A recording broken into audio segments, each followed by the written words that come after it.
The government's playbook appears to be make them spend hours on the phone fighting to get for their kids what they need, or for themselves what they need, get them to a point of exhaustion, have them give up, and then deliver a $1.6 billion underspend on the NDIS.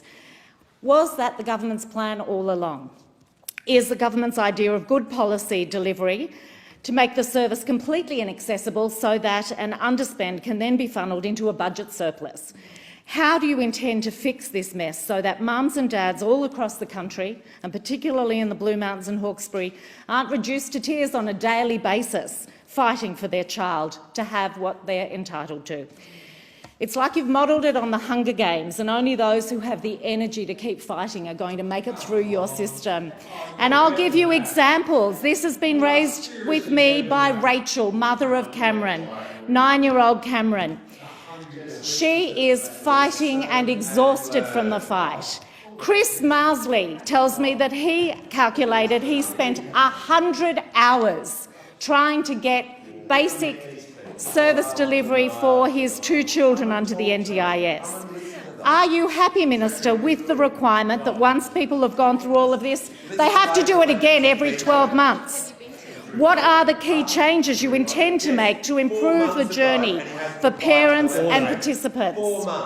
Now, I want to talk about the advocacy that is happening by service providers and volunteers who recognise what this struggle is for many families. People like Able Too, who unfunded go into bat for their clients because they are emotionally invested in their work. People like Julianne and people like Linda Fennick, who's the mum of Lucy.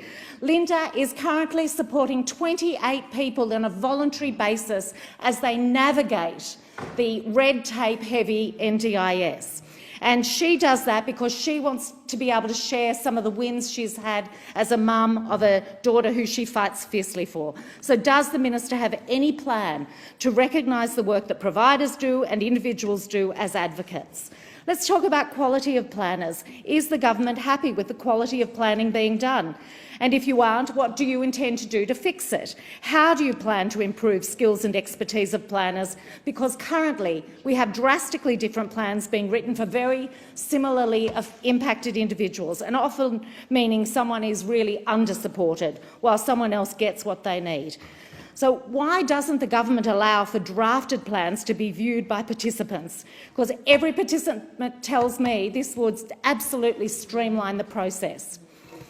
And when the plans are approved, there are huge delays in receiving assistive technology, whether it's a leg or a wheelchair. I have people who've been waiting anything from 12 to 24 months, and unfortunately the letters to your office have not had responses. So I ask the minister, why does it take so long?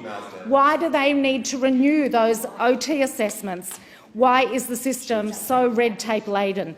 Car modifications, the same problem, and Liam, dad of 3-year-old Asher, raised this.